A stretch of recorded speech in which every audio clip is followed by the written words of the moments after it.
তখন কিছু সীমিত টাকা আছে বলে, আল্লাহ আমার উপরে তো হজ ফরজ নাই, আমি এখন একটাবার তোমার গড় খানটা দেখতাম বাইতুল্লাহ শরীফ খান, একবার নবীজির গুম্বুজে খাজরা রওজা শরীফ খান দেখিয়া আমার নবীর দ্বারকে সালাম খান জানাইতাম।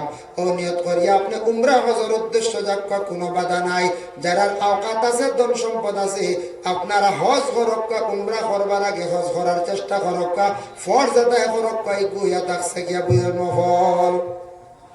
তাই আল্লাহর বন্দেগানের জন্য ঘরের মধ্যে একজন গার্জেন টান দ্বারা ইনকামর কিবা তো টান কাছে মোট, বাকি আওলা দখল সারা এক বাতে রইছন, এক চুলায় রইছন, একজনে গিয়া আদায় করলে হজ ফরজ আদায় হয়ে গেছে গিয়া। কিবা তো এক ফ্যামিলির মধ্যে দুইজন ইনকাম করলে, ইনকাম করনেওয়ালা মেন গার্জেন আর তান ফুয়ায় অঠাল সম্পদ বানাইছে, রুজি করছি, কিন্তু মূল এখানে রয়েছে দুইজনের উপরে খরচ হয়ে গেছে গিয়া। যেন বেশি রোজগার টান দ্বারা ইনকামর তার উপরে খরচ হয়ে গেছে। কুরবানির মাসলা তেমনি ভাবে খালি বাবার উপরে, বাবা কুরবানি ওয়াজিব নাই, আমরা কইমু বলে কুরবানি ওয়াজিব মনে বাবাই খালি এক নাম দিত্রা হয়ে গেছে। বেঙ্গালোর চেন্নাই তাকি টাকা ফাটাইলা, বাড়ি তো টাকা আছে বাবা, ক্যাশ টাকা আছে, ব্যাংক টাকা 2-3 লাখ আছে, ফুয়ার মাইজলা ফুয়ার আছে 1 লাখ, বাপর টাইম বেশ টাকা নাই, মাত্র 20,000, ফুয়াইতে মাত্র 20,000 টাকা দেখছেন বাপর কাছে। কইলা বাবা আমরা টাকা বাদে দিব, আমরার কাছে বেশ টাকা নাই, না কুরবানি এক নাম দিলাম আমরা আদায় হয়ে যাইব বলে। জি না, আপনার হাতে 1.5 লাখ টাকা আপনার উপরে ওয়াজিব, আপনার হাতে আরো 3 লাখ টাকা আপনার উপরে ওয়াজিব, বাবা মিলিয়া 2 থেকে 3 নাম আপনার ওয়াজিব, মানে কুরবানি আদায় করতাম।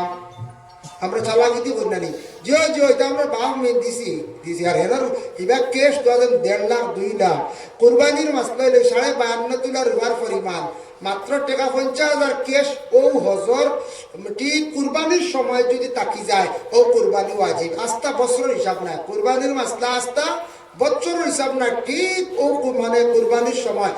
কুরবানির আগর দিন পর্যন্ত টাকা নাই, আখতা হুয়া আইসে চেন্নাই তাকে লইয়া আইসে টাকা 70,000 খাম হয়ে গেছে। আমরা ইলাও পাইছি ভদ্রলোক হল বলদাল বেশি 72,000, আমার নিজের চৌকে দেখছি কেশ বেটা 72 গনিয়া গরত হয়ে দিছে, কুরবানি দিছে না। জিজ্ঞাসা করা হইলে কিতাল লাগে দেয় না, বলে না না আমরা ওয়াজিব না, আমিও 72 মাঝে 20 দিয়ে আমি খায়া খরচ করতাম, 50 দিয়ে হুরু হুরু আরেক হাল লইতাম, বুঝাইছিল বাদে বড় হইব হিরিবার 80,000 খাইব বেটা, আরেক চিন্তা কুরবানির চিন্তা নেই, আরেক নভেম্বর একদিন কুরবানি দিয়া কিত হইতো, আমি নভেম্বর তার লাগে কয়া কুরবানি দিয়া কিত হইতো, কুরবানি না দিয়ে মাংস বাই জায়গা করা যাক না, আস্তাগফিরুল্লাহ। ইকান নিহত আনেন না জানি, কুরবানি না দিলে গোশত আমার বাড়িতে পৌঁছিব, ইলা আপনি কোনদিন নিম্নস্তরে থাকার চেষ্টা করেন না জানি, দিল মনে আবেগটা রাখার চেষ্টা করেন জানি, আল্লাহ আমি কুরবানি দিতাম, আমার ওলা অকাত দেও, ওলা তফিয়ত দেও, কুরবানি দিলে গরিবী হালত দূর হয়, কুরবানি দিলে মানুষের গরিবী হালত দূর হয়, এর লাগে কুরবানি দেওয়ার চেষ্টা করতা। তবে এক জিনিস খেয়াল করবা, দোকানও বাকি আছে 22,000, কুরবানি দেওয়ার লাগবে না জানি, বেটা যদি গালি আয় বুঝতে এখন এই দোকানও 7,000, এই দোকানও 6,000, এই দোকানও 5,000, ফার্মেসির 2,000, খাবার দোকানও আরো 5,000, মিলাইয়া 22,000। মাজন হলে কইতরা অমুকরে দেখলাই নিল, বলে না বলে দেখ রাইনি হে হুনিয়ার খালি কুরবানির লাগে দৌড়া, আমার টাকা দেন না, আর তাই যেটা না বাজার মুখে না গিয়ে খালি ফাতারে আটিয়ে গিয়া কুরবানির জন্তু আনিয়া আগলা খালি ঈদ দিত, ঈদ ঘরটা খালি। এই ধরনের কুরবানি আবার পৌঁছিত নাই। অন্যর যদি ঋণ থাকে, আপনি যদি দাবি ছুটাই না হয়, ঋণ মারতে আনাইলে গিয়া কইতে হবা কুরবানি দিতাম আসলাম, বড় বুয়া মা বসলাম, আমার ফরজ ওয়াজিব উজিব নাই, তবে সওয়াবের উদ্দেশ্যে মোস্তাহাবি আলতে বাচ্চা নিগুনতাও বাড়ির কুরবানি দিলে একটা মনো আনন্দ আইলো, আমরাও গোশত খাইলাম, প্রতিবেশীরও দিলাম, বা তুমি তাই যদি রাজি হতে দিতাম বা ইলা মাজনে দাবি ছাড়বো না পঞ্চায়েত একবারে ছাড়তো না, আর মানে কইব আচ্ছা দেওরবা যাও, দেওরবা যাও গে দেও বাস দেও, আর হেমতান না হইয়া লুকাইয়া এটা পৌঁছিত না, খেয়াল করবে। এর লাগে বিশেষ করিয়া দেবেন, আমি মাত্র ইসলাম বলে হজ সম্পর্কে সামান্য বাবা বিশেষ করিয়া আমি আলোচনা করলাম। দয়া করিয়া যাদের সম্পদ আছে, আওকাত আছে, হজ যাকুয়া, হজ বহুত বড় একটা ইসলামের আহকাম বাবা, ইসলামের বিধান। হজ যদি আপনার নসিব হয়ে যায়, সওয়াবের উদ্দেশ্য যদি লইয়া যায়, মানুষে আমার হজ হাজির হইতে এখান নিয়ত না, আল্লাহকে ওয়াস্তে ফরজ মনে করিয়া যদি আদা করতে আপনি যান, হজ আপনি আদায় করবা বেলা শখ আপনি জানিয়া রাখবা আরফার ময়দানে গিয়া যে দোয়া করবা কোনো সন্দেহ নাই এই দিনই সব দোয়া আল্লাহ কবুল করেন। খেওরের দোয়া ঘুরাইয়া দিন না, খেওরের দোয়া আল্লাহ ঘুরাইয়া দিন না। এর লাগি যারা আর উপরে হজ ফরজ মাসলা আরো কিছু বাঙ্গি আলিমগুলোর কাছে জানার চেষ্টা করবা, হজ আদায় করো, হজ গুলা আদায় করার চেষ্টা করো। এর লাগে মৌত কইতে সময় মনে হয়েছে অ্যাক্সিডেন্ট মত থাকি নবীজি ফরমান তুমি তান বানা চাও, তারপরে অ্যাক্সিডেন্ট পরে কইছেন রাসূলুল্লাহ কইছেন তুমি তান সুইসাইড মত থাকি বানা চাই ওরে বন্ধা হল। আবার নবীজি ফরমাইছেন কিছু মৌত হইল গিয়া বালা, যে মৌতটা জুমার দিন জুমার রাত যদি কোনো মানুষ যদি মারা যায় নবীজি ফরমান এই মানুষের কবরের ফিতনারে আল্লাহ পাক রব্বুল আলামিন রেহাই দিলাই। বুখারী শরীফের হাদিস মা মিন মুসলিমিন ইয়ামুতু ইয়াউমুল জুমআ আও লাইলাতাল জুমআতা ইল্লা ওয়াকাহুল্লাহু ফিতনাতাল কবর। জুমার দিন যদি জুমার রাত যদি কোনো মানুষের যদি মওত হয়ে যায় এই মানুষের কবরের ফিতনারে আল্লাহ রেহাই দিলেন। মানুষ মরবার সময় কিছু আমরা দায়িত্ব আছে, মানুষ মরতে সময় আমরা কিছু আলামত বুঝিলেই না নিন মানুষ মরে যাইবা, হ্যাঁ কিছু আলামত বুঝা যায়। মানুষ মরতে সময় নবীজি ফরমায় বুঝিলাইবা মানুষ মরণের সময় গেছে ডাইন সাইডটা খুলে রাখো, বাম সাইডটা তুমি তান চাপাইয়া রাখো, আগ ফিস চাপাইয়া রাখো, বাম সাইডে পিছন দিকে শয়তান আসিয়া শেষবারের মতো দুঃখা দিব। মা মরি গেছন, বাবা মরি গেছন, মা বাবার সুরত ধারণ করিয়া আসিয়া কইব বাবা আমি তোমার বাপ চিনবাইছিলি বহুত বছর আগে মারা গেছিলাম বলে আমি তোমার বাবে কলিমা পড়িয়া মারা গেছিলাম রে বাবা, আজ খবরের হালত বড় কষ্ট করি আর তুমি কলিমা পড়িও না, বিনা কলিমা তুমি বিদায়। এইভাবে মরার আগ মুহূর্তে শয়তানে শেষবারের মতো দুঃখা দিয়ে চাইব ইমান লৌটাইত। এর লাগি মইতর মৃত ব্যক্তি যে ব্যক্তির ডাইন সাইডটা খুলে রাখিয়া আজরাইলে সে জান খবর করবা, বাম সাইড চাপাইয়া রাখিও, আগ পিছ চাপাইয়া রাখিয়া খালি পড়িও লা হাওলা ওয়ালা কুওয়াতা ইল্লা বিল্লাহ আস্তে আস্তে পড়লে হইব। আর একজনে বন্দার ডান খানের মধ্যে তুমি দেন তলকিন দিও, ডান খানের মধ্যে কই তলকিন দিও লা ইলাহা ইল্লাল্লাহু মুহাম্মাদুর রাসূলুল্লাহ আশহাদু আল্লা ইলাহা ইল্লাল্লাহু ওয়াহদাহু লা শারীকা লাহু ওয়া আশহাদু আন্না মুহাম্মাদান আবদুহু ওয়া রাসূলুহু। এই সময় মানুষের ভিতর থাকি প্রাণটা বাইরে যাইবার সময় মানুষের হুঁশ জ্ঞান তেমন থাকে না, মানুষের এমন পরিমাণ হুঁশ যায় পাশে আওলাদে খান্দের, পাশে ঘরের বিবিয়ে খান্দিতরা তখন খান্দন তান ওখান বুধবাইবা কিছু বুঝবা কিন্তু হইতে পারতা নাই রে বাবা আমার বড় কষ্ট, আর আমার বুকুত হাত রাখো, আমার তুলি একবার আমার ভাও মুরাইয়া নের গিয়া ইকান হইতে পারতা না, তান বুঝতে এটা কোনো কিচ্ছু হইতে পারতা নাই। কিন্তু তার নিজে নিজে বুঝবে আমি জমিন থাকি বিদায় হয়ে যা জানটা বাইরে যাওয়ার সময় বাবা জানার উপরে ই পরিমাণ সদমা মায়ের যাইব। এই সময় এই মানুষে কলিমা হইতো তার মুখে দিয়াইতো নাই, জেলা আমরা দৌড়াইলে হেরান হইলে মুখে দি ফোড়ায় না, ওওয়ালা কোনো সময় মানুষের জানো মায়ের হওয়ার পরে কলিমাও না হইতে পারে।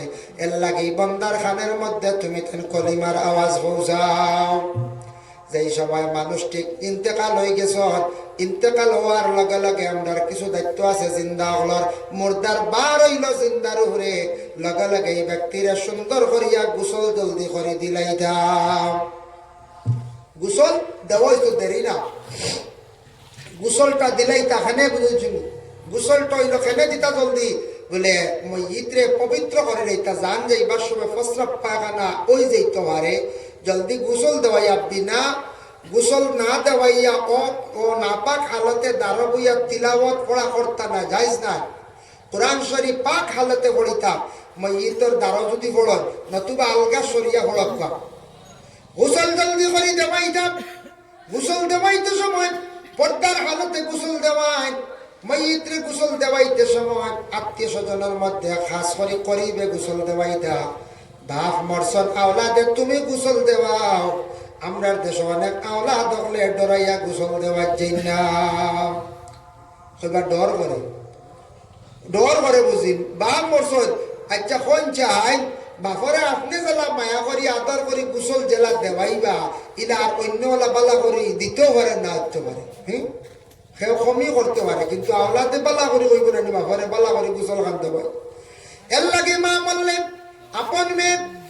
আপন মেয়ে তান কিবা তো আপন মেয়ের ঘর নাতিন এরারে দিয়ে গোসল দেওয়া কোয়া, বিশেষ করে আল্লাহর বন্দেগান কোন তার প্রতিবেশী মহিলা আসন গরিব মহিলা হল আত্মীয় স্বজন মহিলা হলে মহিকে কি করক্কা মহিলার গোসল দিতা, আর পুরুষে গোসল দিতা, আওলা দখলে গোসল দেওয়ার চেষ্টা করক্কা। গোসলটা দিতে সময় এই যে ফানি যেটা রেডি করা হয়, রেডি করতে সময় ফানি আমরা কিতাব দিয়া বলে ফানি বানাই, বরের পাতা আর বলে মন্দি পাতা, দুইটার কথা বাবা কিতাবও আছে। বরের পাতা মেহেন্দি পাতা, এই দুইটা পাতা হইল গে তিত্তা জিনিসে শরীরের ময়ল কাটে। তিত্তা দিয়ে গোসল করিয়া দেখবা নিম পাতা দিয়ে গোসল করলে শরীরের ময়লা কাটে। মইতার সুন্দর করে গোসল দেওয়া, নখ রয়ে গেছে গিয়া নখ থাকতো আর নখ কাটার হুকুম নাই, মুখ সেফ করতে পারতে না হুকুম নাই। এর লাগে মানুষ একবারে মরার সম্মুখীন যখন বুঝি লাইবা, আওলা দেখলে বাবার মুখ কাণ্ডে সুন্দর করিয়া মানে পরিষ্কার করিলাও। মরার পরে আর মুখ সেফ নাই, আর সৌন্দর্যতা করার যেতে পারতা নাই। নকুর গুড়ের মধ্যে ময়লা যে তাকে লিক্কাল ব্যবহার করা হইতো, এর লাগে লিক্কাল কয়টা ব্যবহার করুন, হাত পায়ে আঙ্গুল হইল গিয়া 20টা আঙ্গুল 20টা লিক্কাল দিয়া মসজিদ নখগুলা সভা করতা। এখন আর হাঁটার হুকুম নাই, খানো তুলা দেওয়া হইতো, নাকর মধ্যে তুলা দিতা, হাতর মধ্যে কাপড় দিয়া খিলকা বানাইতা, গোসল দিতা। ডাইন পাশে একজন বাম পাশে একজন, নিম্নতম 2 জনে মইয়ে তকলারে গোসল দেওয়াইতে লাগে, আরো একজন 2 জনে পানি বইয়া দিবা। ও সাইটর পাত্র ও সাইটে মইয়িতের উপরে দি দেওয়াইয়া নিতা না বেয়াদবি। এর লাগে আপনি মইয়িতের ডেয়াও যাইতা না, গোসল করাইতে সময় মইয়িতরে আস্তে আস্তে গোসল করাইতাম। সর্বসুদুর কিতাবের মধ্যে জালালউদ্দিন সৈয়দী ইলেকশন মইয়িতরে গোসল দেওয়াইতে সময় মইয়িতে গায়রাই রাই আমার গোসল দেওয়াইত্রাই আস্তে আস্তে শরীরের মধ্যে তোমরা মালিশ করো রে, আমার শরীরে কতটুকু বেদনা তোমরা হইতে পারতাই নাই। আজরাইলে আমার জানটা টান মারিয়া নিতে সময় শরীরে কতটুকু বেদনা হয়েছে, এখান আমি বুঝতাম পারি আর তোমরা বুঝতে পারতাই না। এর লাগে মসজিদরে আস্তে আস্তে আপনার আমার গোসল হান দেওয়াই দাম। গোসল দেওয়া নিশেষ, কিন্তু একটা জিনিস খেয়াল করবা, এখন আমরা মাসলাত যাই, মসজিদের গোসল একবার দিলাইছন আর একবার দেওয়া যাই যাচ্ছে নে বলে মসজিদের একবার গোসল দিছন, আবার চেক করিয়া দেখছন নাপাক ময়লা জিনিস বাইর হয়ে গেছে গিয়া, আবার আপনি গোসল দেওয়া কা, আবার আপনি গোসল দেওয়া কা, একবার 2 বার 3 বার গোসল দেওয়া কা, কোনো বাধা নাই। মাসলা মানে জানাজা একবার হয়ে গেছে গিয়া আর একবার হইতো না বলে জি না, জানাজা একবার করছন আর একবার খরক কা, আর একবার খরক কা। বড় একজন বুজুর্গ মারা গেছেন, তার জানাজার নমাজ হয়ে গেছে গিয়া এক জায়গায় জানাজা আমরা সারাই পড়ে লাইছি, বাদে ইমাম বদলক কা, আর এক ইমাম দিয়া জানাজার নমাজ রে আদায় করক কা। মাসলা ও ঈদগাহ যখন বেশি মানুষ হয়ে যাবা, শরীফ নগরের মানুষ একদিন ইলা হইতে পারে, ঈদগার ময়দান ও জায়গা হইতা নাই, আপনারা একজন ইমাম সাহেব রাখছেন বলে ঈদগার নমাজ খান আমরা ঈদর নমাজ ইমাম সাহেবে পড়ায় বলে রবু ইমাম সাহেবে পড়ায় একবারে তো জায়গা হইত না। এখন ইমাম সাহেবে সানি জমাত করাই দেয়, এই ইমামে সানি জমাত আর ফারতা নাই, তাই না একবার করিয়ালে এই ইমাম শেষ ডিলিট। খেলাত কোনো সময় ডিভিট টিম রাখন নি, ডিভিট প্লেয়ার রাখন নি কোন চায় না না, অল খেলা তো রাখবো নি, তুমি আরই গেছো রে, তুমিও শেষ, তুমি এখন ডিভিট হই না নি। হলে তুমি শুনছি মাইকো রাখবো নাইট খেলাত হইতরা ডিভিট টিমও ডিভিট কোনো প্লেয়ার আইতে পারতে নাই, ফাইলে 500 ধরিবে না, বাপ আইনও আসল বুঝাইছে। মেসাবে ঈদর নমাজ পড়াই লাইছেন শেষ বলে সেকেন্ডে কাম করি সুয়েজ চাবরে আনি নাই, এক জমাতে জাগা হইছেন না মানুষ। মাসলাই লোকে ইমাম সাহেব সৈয়দ চাবরে আবার আনি লাইছেন, সৈয়দ চাবে 2 নম্বর জমাত সৈয়দ নমাজ পড়াই লাইবা বাবা। এর জন্য ঈদগার ময়দান আমরার মা বই নকলে নমাজ পড়ার হুকুম নাই। এক সময় মহিলা আপনারা লইয়া নমাজ পড়ার হুকুম আসলো বাবা, পরে নিষেধ করা হয়ে গেছে গিয়া না যাইজ বলে কারার দেওয়া হয়েছে। এখন সালাফি রাফিজি একগুলো বার হয়েছে সোশ্যাল মিডিয়াত দেখতে পাইবা। আমি একদিন দেখলাম শিলচার এক জায়গা ঈদর নমাজ বেটাইন বেটিন একসাথে খালি নমাজ পড়িতরা, ইটা দেখা দেখি সাইন না জানি বলে আমরা শিলচার দেখে আইছি, চলো মা বই নকল আমরাও যাই গিয়া দিলা খালি দেখা দেখি খালি মুসলা আর আমল করলো এটা বুঝা লাগবো। এটা কিছু ইমাম হলোর কৌল আছে, মজহব আছে। মজহব না মানলে আপনি বরবাদ, আপনি কোনো মাসলা ইস্তেমবাদ করতে পারতেন না, সাবিত করতে পারতেন না। মজহব মানা লাগবে। এখন দেখো আমরা ইমাম কে ইমাম আবু হানিফা অনত হানিফা বান্দি তাহতা সূরা নাবির নিচে না। আর আমরা ভাও তুই ওখানে ভাগ সাইড বা আটাঙ্গুলা রাখি। ইমাম শাফির গুলো দেখুন জানি মুম্বাই গেলে ভাইবা, দিল্লি কলকাতা আর সৌদি আরব তো গেলে ভাইবা ওলার তো হারিমা বান্দার ভাও অতখান ভাগ মাঝে দি ছাগল দুমা দৌড় দিব।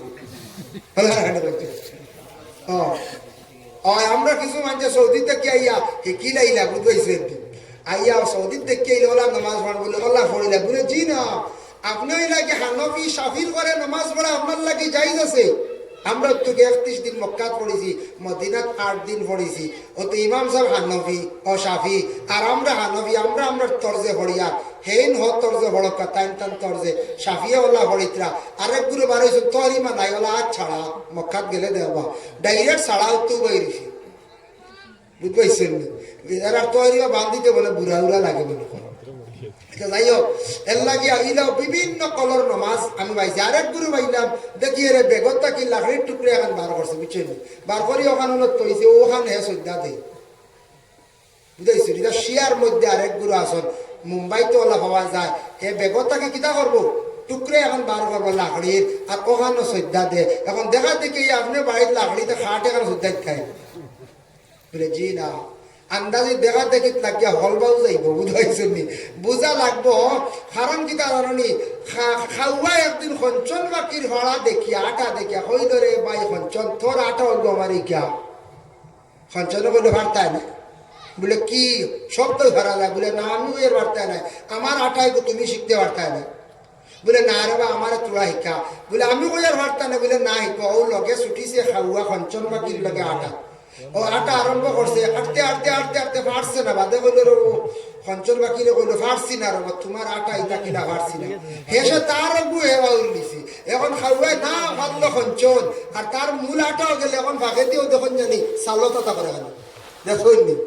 ও খাওয়ার আটা এগুলো খাওয়ারে আসান খা খঞ্চন বাকির ভাড়া হিকাত লাগে। আমরা ওলা একগুলো গিয়া দেখলাম হমুকা আর হঠাৎ গিয়া বাদে ইনই ওলা বাদে বেড়া সারা খাইয়া না যাইব না ভারবা সাবিয়া না হানবি মাঝেদি মারবার কোন কুরহি। বুঝেছি এর লাগে আল্লাহকে আসতে আপনি আবু হানিফার কল মানছেন, আপনি শাফির করে নমাজ পড়া জায়েজ আছে, কিন্তু লামজহবি যারা আছেন এরার পিছনে নমাজ পড়া জায়েজ নাই। জানিয়া যাবা লামজহবি যারা মজহব মানে না, ইমাম মানে না, সাইদ ইমাম মানে না, ইমাম মহলের আহকাম মানে না, হুকুম মানে না, জানিয়া রাখবা এরার পিছনে আমরা নমাজ পড়তাম না, আমরা লাগে জায়েজ না। যারা লামজহবি ভাইবা এর লাগে ঈদগার ময়দানও সানি জাম্মাত করা জায়েজ আছে। মাসলা হইল ঈদগার ময়দানও যদি জানাজা করতে চান কারণ বশত জানাজা আপনার আমার লাগি জায়েজ আছে। জানাজার নামাজ ঈদগাহ পড়ো হয় দেখছেন নাই পড়া হয়। জানাজার নামাজ পড়বা কোনো বাধা নাই, পড়িতে পারবা কারণ বশত।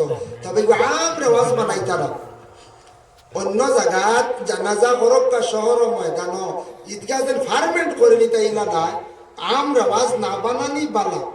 কিন্তু জানাজার হুকুম আছে ইরা ইরা মানছে কইবার ও আমরা অন্য সাফে জানাজা করি ই বাজু সারা হলো জনজা নিয়ে যাই অঙ্গিত গান এগুলো আম রেওয়াজ হয়েছে মানুষের আকিদ হয়েছে বলে খালি জনজা মনে করা লাগে। বুঝেছেন নিমাত এর জন্য ঈদগার ময়দান যেখান ঈদগাহ ময়দান সানি জামাত জায়েজ আছে। জানাজা সানি জামাত, সালিস জামাত, 3 জামাত, 4 জামাত জায়েজ আছে, কোনো বাধা নাই। বহু বছর আগে আমার পুরা স্মরণে আমরা 1994 বা 92 না 94 মনে হয় বাসকান্দির আহমদ আলী সাহেব মারা গেছিল। আপনারা শুনছিলেন তাই মারা যাওয়ার পরে 94 না আমি তখন নতুন মাদ্রাসাত ও বছর এডমিশন লইছি। 94 স্কুল থাকি আইয়া ফার্স্ট এডমিশন লইছি। ও নয়া পাঞ্জাবি ঢুকছি বুঝেছিল তখন ওলা 407 না মেটাটু এখন আসবে, মেটাটু গাড়ি না মহেন্দ্র গাড়ি দেখছই না মনে হয়। এখন তোর ভাইয়ের যারা আসন হলে দেখছই না, যারা বয়স 25-22 মহেন্দ্র দেখছই না। বাদে তো বার হইল 407 মেটাটু এটা গেছে কি আগে। যাই হোক কোন সময় মন্ডে এখানে মনে হয় আপনার হুজুর হল বইছেন বড় মানুষ আপনার সিটো আর মাঝে দিয়ে ব্রেঞ্চ চারাই আমরা ব্রেঞ্চও বইয়া গেছি বললাম বদরপুর এক জীবনে দেখি আই